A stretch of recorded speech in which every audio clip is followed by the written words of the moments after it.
The text came through at 11:47 p.m. on a Tuesday. I was already in bed, reading glasses on, working through quarterly reports for Chen Industries. 42 years I'd built that manufacturing company from nothing. Started in a garage in San Jose. Now we employed 300 people across 2 facilities. The phone buzzed on my nightstand. Marcus Chen, the screen read. My estate lawyer. We'd worked together for 15 years. Marcus didn't text. He called during business hours, scheduled meetings weeks in advance, sent formal emails with proper salutations. A text at midnight meant something was wrong.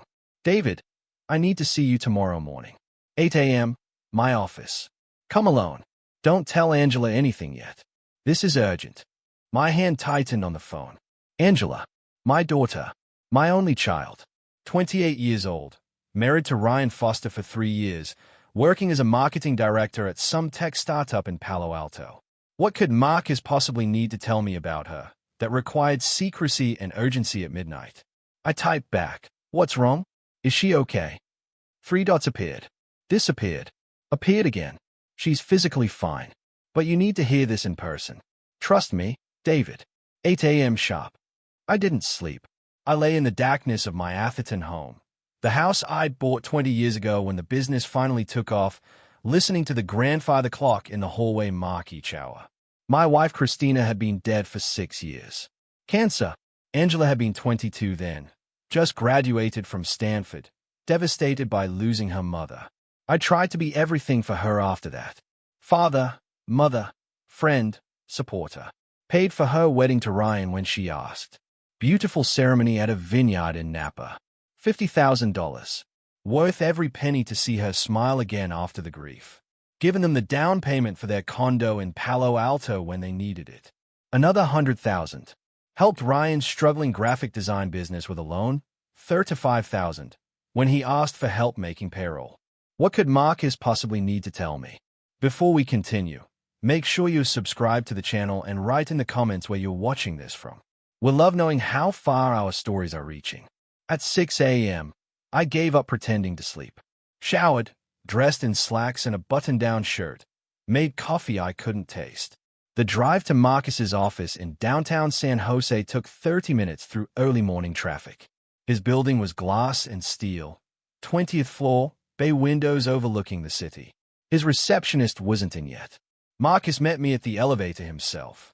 Gray hair, expensive suit, face grim. We'd played golf together, attended charity dinners, knew each other's families. I'd never seen him look like this. David. He shook my hand. His grip was tight. Thank you for coming. What's going on, Marcus? You're scaring me. Come to my office. I'll show you. We walked past empty cubicles, conference rooms with lights still off. His corner office had a mahogany desk, leather chairs, walls lined with law books and framed degrees. He closed the door behind us, locked it. Sit down, David. I sat today. My heart was pounding. Marcus moved behind his desk but didn't sit. He pulled out a tablet from his drawer, woke it up, turned it to face me. 3 days ago, I received a call from the probate court. There was a flagged document in their system. A will, filed under your name. A will?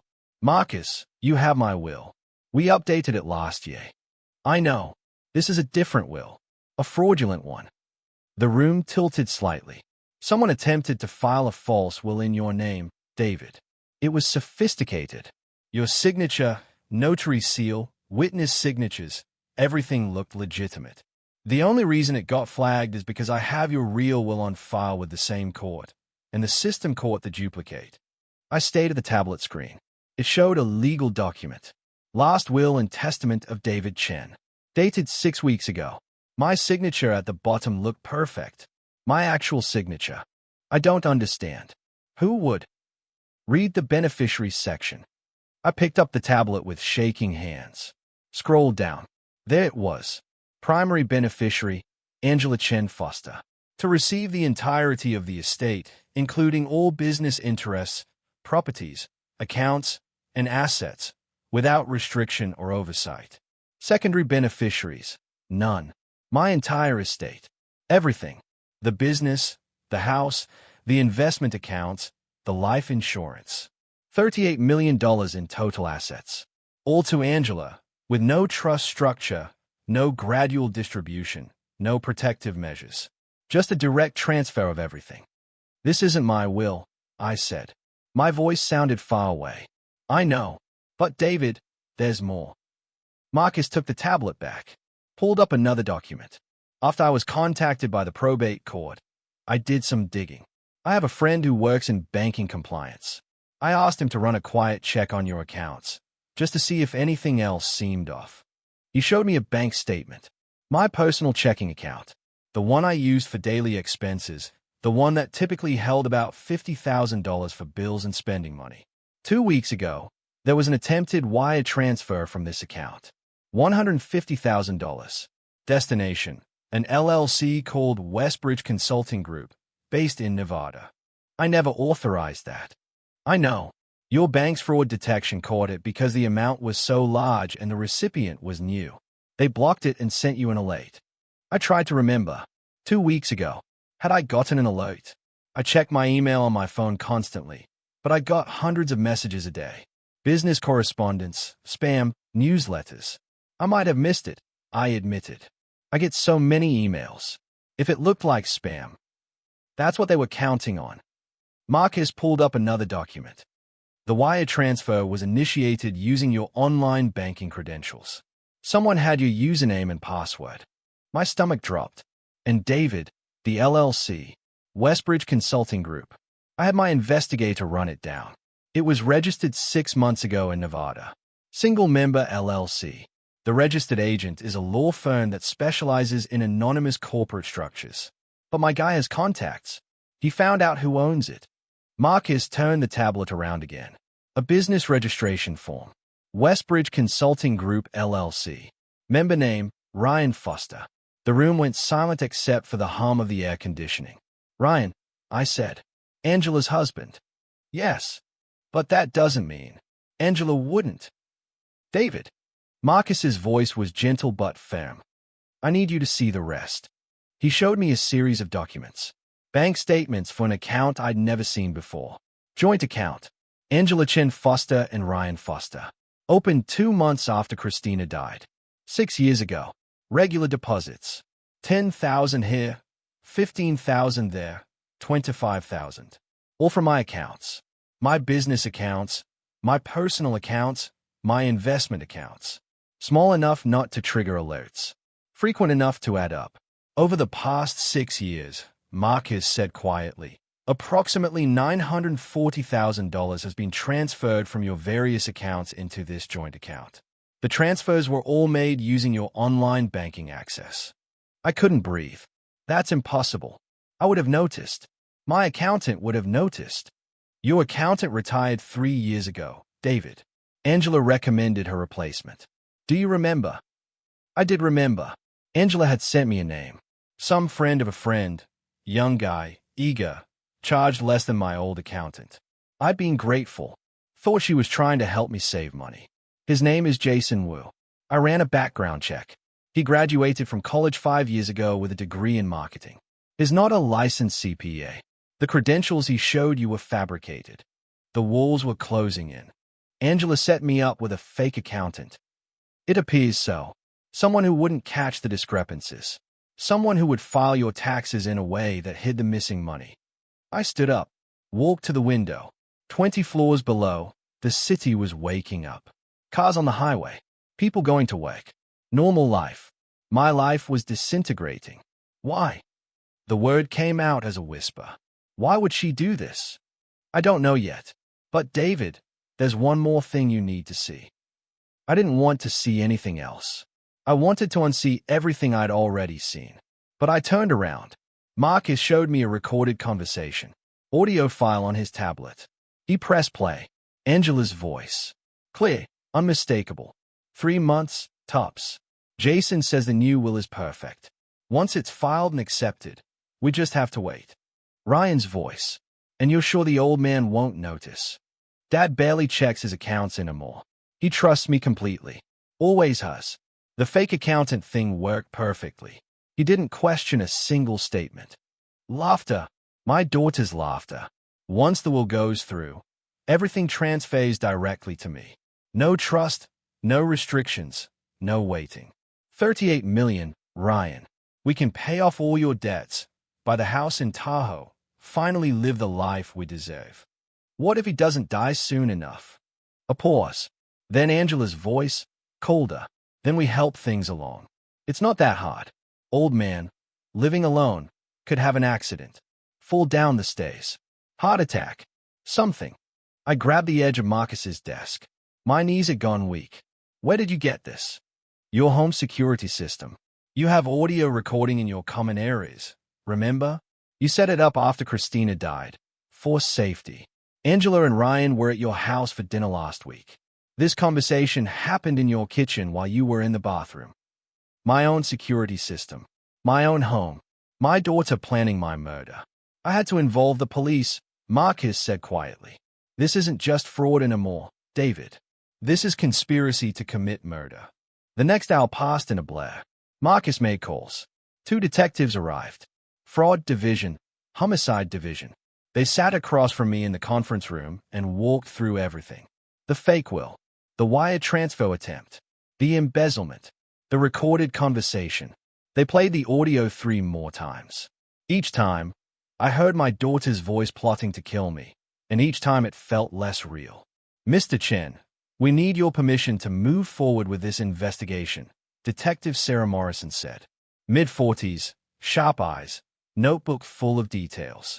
Given the evidence, we have probable cause to obtain warrants for Angela and Ryan Foster's financial records, communications, and property. But you're the victim here. If you don't want to press charges, no. My voice was hoarse. If this is real, if she really did this, I want the truth. All of it. The investigation will take time. Weeks, possibly months. In the meantime, we recommend you don't confront them directly. Don't tell them you know. We need to gather more evidence. Build an airtight case. What should I do? Act normal. If Angela contacts you, respond normally. We'll have your phone monitored, with your consent. We'll track all your accounts.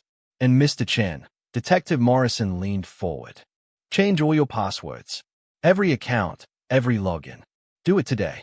And don't use anything Angela might guess. I left Marcus's office at noon. Drove home in a daze. My phone rang twice. Angela. I let it go to voicemail. I wasn't ready to hear her voice. Wasn't ready to pretend everything was fine when I knew she was planning to kill me. At home, I sat in my study and changed every password I had. Banking, email, investment accounts, business systems. Made them random, strong, wrote them down in a notebook I locked in my desk. Then I listened to Angela's voicemail. Hey Dad, just calling to check in. Haven't heard from you in a few days. Want to come over for dinner this weekend? I'm making Mom's lasagna recipe. Love you. Cheerful, warm, loving. The daughter I thought I knew. I thought about the little girl who used to sit on my shoulders at the park. The teenager who cried on my shoulder when her first boyfriend broke her heart. The young woman who held my hand at her mother's funeral and promised we'd get through it together. Had that person ever existed? Or had I just been blind? That night, I couldn't eat, couldn't watch TV, couldn't focus on anything. I walked through my empty house, room by room, seeing it differently now. The kitchen where Angela and Ryan had plotted my murder. The stairs they discussed pushing me down. The bedroom where I slept, vulnerable, trusting. My phone rang at 9 p.m. Angela again. This time, I answered. Hi, sweetheart. Dad. Finally. I was getting worried. Are you okay? I closed my eyes. Listened to the concern in her voice. Perfect acting. Or maybe she really did care, in some twisted way. Maybe she loved me and wanted me dead at the same time. I'm fine, honey. Just been busy with work. I know you work too hard. That's why I wanted you to come over this weekend. You need to relax, spend time with family. Family. The word felt like poison. This weekend might not work. I have some business meetings. Dad, you always have business meetings. Come on. Saturday night. Ryan's excited to see you too. We barely get to spend time together anymore. I thought about Detective Morrison's instructions. Act normal. Don't confront them. Okay, I said. Saturday night. What time? 7. Perfect. I'll make Mom's lasagna. See you then. Love you, Dad. Love you too, Angela. The words tasted like ash. I hung up and immediately called Detective Morrison. She answered on the second ring. Mr. Chen. Angela invited me to dinner Saturday night. What do I do? Go. Act normal. We'll wire you, if you consent. Audio recording. If they say anything incriminating, we'll have it. You want me to have dinner with people who are planning to kill me? Mr. Chen, we'll have units nearby. Plain clothes, unmarked cars. You'll be safe. And right now, we need more evidence. The recorded conversation from your security system is good, but a defense attorney could argue it was taken out of context. We need more. I spent the next 3 days in a fog. Went to work, reviewed reports, attended meetings. Everyone said I seemed distracted. I blamed stress. No one questioned it. Thursday afternoon, Marcus called. The police finished their preliminary financial investigation. David, it's worse than we thought. I was in my office at the factory. Closed the door. How much worse? The $940,000 we found initially, that was just from your personal accounts. They've traced additional transfers from your business accounts. Small amounts, disguised as vendor payments, consultant fees, expense reimbursements. Spread over 6 years. How much total? $2.1 million. I sat down heavily. $2.1 million. Over half a decade. My daughter had been systematically robbing me, and I'd never noticed. There's more. They pulled Angela and Ryan's credit reports. They are drowning in debt. Credit cards maxed out. Personal loans. Ryan's business has been failing for 2 years. They owe $300,000 to various lenders. High interest, predatory loans. The kind of debt that buries people. So they've been stealing from me to cover their debts. And it's not enough. That's why they escalated. The fake will, the murder plan. They are desperate, David. Friday night, Detective Morrison came to my house. She brought a technical specialist who fitted me with a wire. Tiny microphone clipped inside my shirt collar. Recording device in my pocket, disguised as a phone battery pack. Don't try to get them to confess, Morrison instructed. Just have a normal conversation. If they bring up anything related to money, your health, your estate planning, let it flow naturally. Don't push. What if they try something? What if they actually attempt? We'll have 4 officers positioned around the property. 2 in a van down the street, 2 on foot nearby. If anything happens, they can be inside within 15 seconds. You'll be safe. Saturday evening arrived. I drove to Angela and Ryan's condo in Palo Alto. Nice building. Bay views. 2,500 square feet. I'd helped them buy it. Given them the down payment. Thought I was helping my daughter build a life. I parked in visitor parking. Sat in my car for a moment. Breathing. The wire felt heavy under my shirt. I touched it through the fabric. Detective Morrison's voice in my head. Act normal. I got out of the car. Walked to their building. Took the elevator to the 4th floor. Stood outside their door. Knocked. Ryan answered. Tall. Handsome. Perfect smile. Designer jeans, expensive watch. All bought with money he'd stolen from me. David. Come in. Come in. Angela's in the kitchen. Something smells amazing, right? I stepped inside. The condo was beautifully decorated. Modern furniture, original art on the walls, floor-to-ceiling windows with sunset views. My money had paid for all of it. Angela appeared from the kitchen, apron on, wooden spoon in hand. She looked so much like Christina at that age. Same eyes, same smile. My chest ached. Dad. She hugged me tight. I hugged her back. Muscle memory, paternal instinct. She felt small in my arms. My daughter, my child, who wanted me dead. Come sit, she said, pulling back. Dinner's almost ready. Ryan, pour Dad some wine. We sat in their living room. Ryan handed me a glass of red wine. I accepted it but didn't drink. Suddenly paranoid about poison, about drug drinks, about anything. How's work? Angelo asked, settling onto the couch next to Ryan. They looked like the perfect couple. Happy, successful, in love. Busy, I said. Always busy. You work too hard, Dad. You should think about slowing down. You're 65. Most people retire at 65. There it was. Subtle. Testing. I'm not ready to retire yet. The business needs me. Ryan leaned forward. But don't you have good managers? People who could run things if you wanted to step back. I do. But you should enjoy life more. Angela interrupted. Travel. Relax. You've been working non-stop since Mom died. It's not healthy. I'm fine, sweetheart. Are you though? Her voice shifted, concern creeping in. Dad, I worry about you. Living alone in that big house. Working 70-hour weeks. You're not getting any younger. Angela, I'm serious. What if something happened? What if you fell? Or had a heart attack? Oh, she stopped. Looked at Ryan. Some silent communication passed between them. We've been talking, Ryan said smoothly. We think you should update your estate plan. Make sure everything's in order.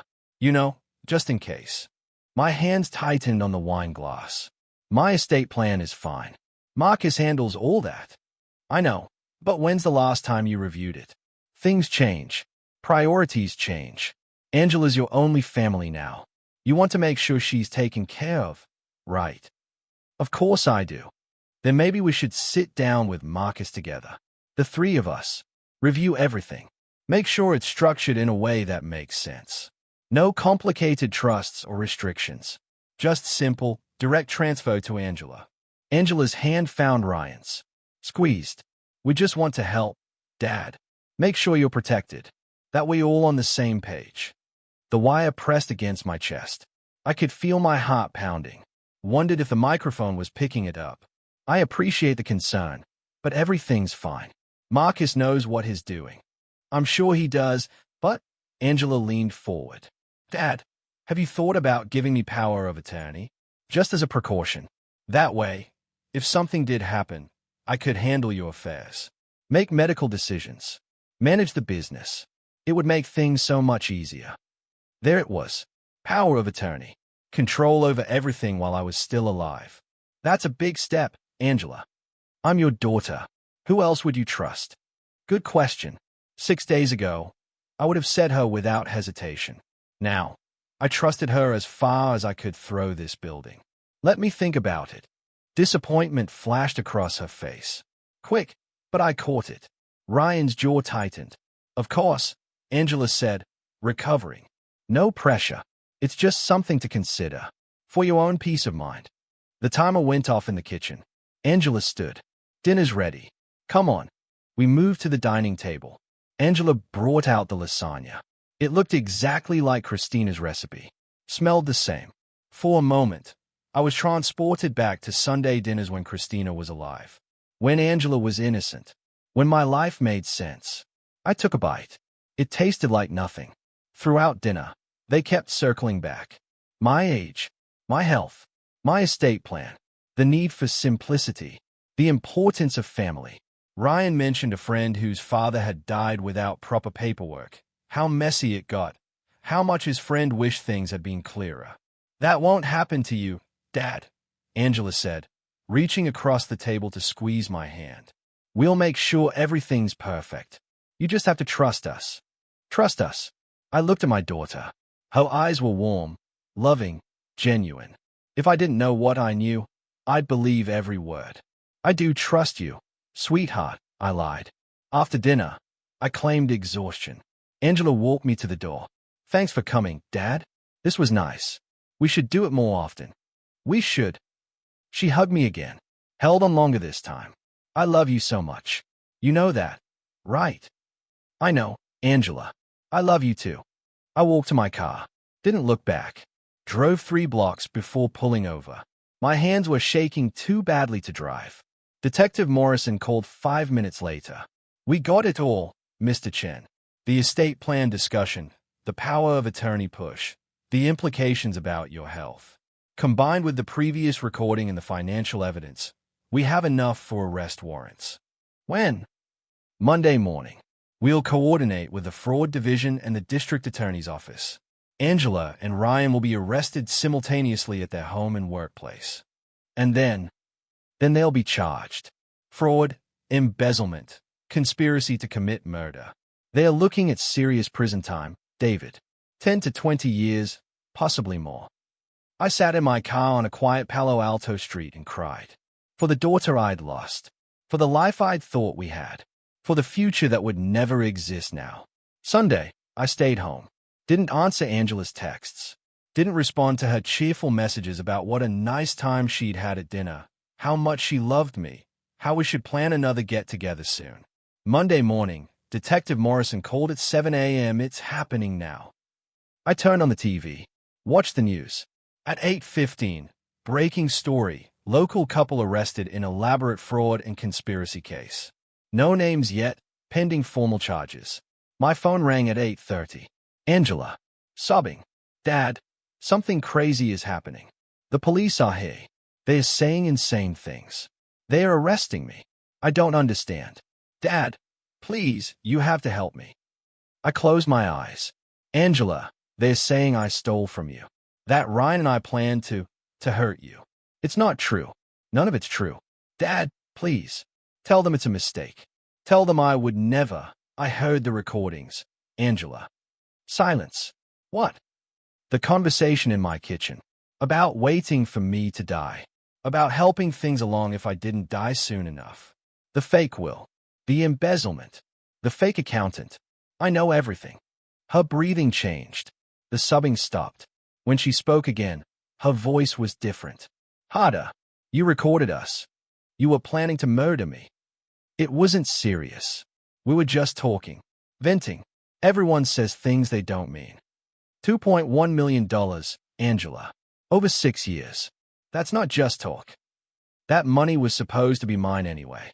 You're my father. Everything you have should come to me eventually. We just needed it sooner. The entitlement in her voice. The complete lack of remorse. Who are you? I whispered. What happened to my daughter? I'm the same person I've always been. You just never paid attention. Too busy with your precious company. Too busy being the big successful businessman. Mom saw it. She knew you loved that business more than you loved us. The words hit like bullets. That's not true. Isn't it? We were never enough for you. I was never enough. So yeah, I took your money. You owed me that much. You owed me a life. In the background, I heard police officers. Legal warnings being read. I have to go, Angela said. Call now. Completely cold. My lawyer will be in touch. This isn't over. She hung up. That was the last time I spoke to my daughter. The trial took 8 months to start. The media covered it extensively. Silicon Valley executive's daughter embezzles millions. Plans murder for inheritance. It had everything. Money, family betrayal, conspiracy. I sat through every day of testimony. Watched prosecutors present the evidence. The financial records showing years of theft. The fake will with my forged signature. The audio recordings of Angela and Ryan planning my death. The attempted wire transfer. The fake accountant they planted. Angela and Ryan's defense tried to claim the recordings were taken out of context. That the money was gifts I'd given freely. That the fake will was a misunderstanding. That they never seriously intended to harm me. The jury didn't believe them. Guilty on all counts. Angela got 15 years in federal prison. Ryan got 18. I felt nothing watching the verdict. No satisfaction. No relief. Just emptiness. The house sold 6 months after sentencing. I couldn't live there anymore. Too many memories. Too many ghosts. I bought a smaller place in Monterey. Ocean views. Quiet neighborhood. The business continued. I promoted my chief operating officer to president. Stepped back to chairman. Advisory role. No more 70-hour weeks. Marcus helped me create a new will. New trust. Everything going to charity when I die. Medical research. Educational scholarships. Organizations Christina had cared about. I don't visit Angela in prison. She writes letters sometimes. I don't open them. People ask if I regret having her arrested. If I wish I'd just let it go. Forgiven her. Kept the family intact. I tell them the truth. There was no family to keep intact. The family I thought I had was an illusion. My daughter had been robbing me for 6 years. She'd planned my murder. Those are facts. You can't forgive your way out of facts. Some betrayals are too fundamental. They change the structure of reality. You can't go back to not knowing. Can't unsee what you've seen. I'm 71 now. 6 years since that midnight text from Marcus. The business is thriving. I volunteer at a shelter twice a week. Play golf with a group of men my age who've become friends. It's a good life. Quiet. Honest. No one's trying to kill me for my money. But sometimes, late at night, I think about the little girl who used to hold my hand. The one who laughed at my jokes and cried when she scraped her knee. The one I thought I knew. I wonder when she disappeared. When the person who replaced her took over. If there was a moment I could have stopped it. If I'd only been paying attention. Or if she was always that person, and I just didn't want to see. I guess I'll never know. The moral isn't complicated. Pay attention. Question things that don't make sense. Trust, but verify. And understand that sometimes the people who should love you most are the ones who will hurt you deepest. Not because you failed them, but because you succeeded. You built something. You have something. And they want it more than they want you. That's the reality I live with now. The truth that keeps me up some nights. My daughter didn't love me. She loved what I could give her. And when I couldn't give it fast enough, she decided to take it. I saved myself by paying attention to one midnight text. By trusting my lawyer more than my daughter. By choosing truth over the comfortable lie of family. Some people say that's cold. That family should forgive anything. Those people have never been stolen from for 6 years. Have never heard their child plot their murder. Have never had to choose between their life and their love. I chose life. I'd make the same choice again. But I'd give anything for it not to have been necessary. If you like this story, please subscribe to the channel and share your thoughts in the comments. Let us know where you're watching from. To hear another story, click on the box on the left. Thank you for watching.